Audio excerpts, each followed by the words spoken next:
Nakita mo na ba yung listahan ng mga abogado na magdidepensa daw kay Sara Duterte kung darating sa impeachment proceeding sa Senado? Ba, mga abogado de Campanilla, mga big-time lawyers, sipin mo, Fortune, dalawang Narbasa at kung sino-sino pa. Ba, milyon-milyon ang bayad sa serbisyo ng mga to. Ha? Naisip mo ba kung magkano? Nakakalula ang service fee, ha? Ang professional fee ng mga abogado ni Sara, mga abogado ni Campanilla ito, ha? Ngayon, basihan natin, ha?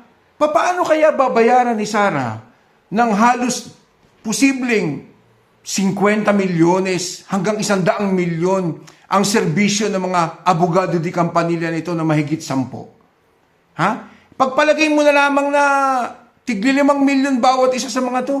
Ha? 10 di 50 milyones. Ang assets and liabilities ni Sara nitong 2026 88 milyon lang.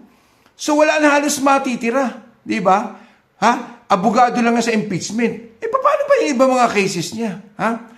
Katulad din niya na question tungkol doon sa abogado ng tatay digong niya na si Kopman na posibleng gumagastos daw ito ng hanggang 150 million pesos a month.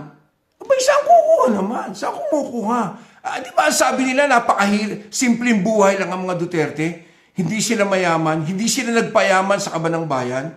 Ha? Simple lamang sila. Kita mo nga, kumakain na nakakamay. Di ba nga si tatay nagkakape, kumakain sa karinderya. Saan nila kinukuha yung pambayad ng serbisyo ni Kopman at saka ng iba pang mga lawyers sa ICC?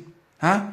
Yung halos linggo-linggo nilang pagbiyahe sa ICC ng buong pamilya Duterte, ginagawa na nilang pasyalan para lang nagmamasyal sa SM Mega Mall ang pamilya Duterte simula Davao hanggang ICC.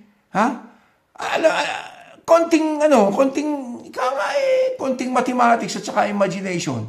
Aba, isang taon na si Duterte. Magkano na ibinayad nila kay Kopman? Baka bilyones na, di ba? So, saan nila kinuha ngayon yan?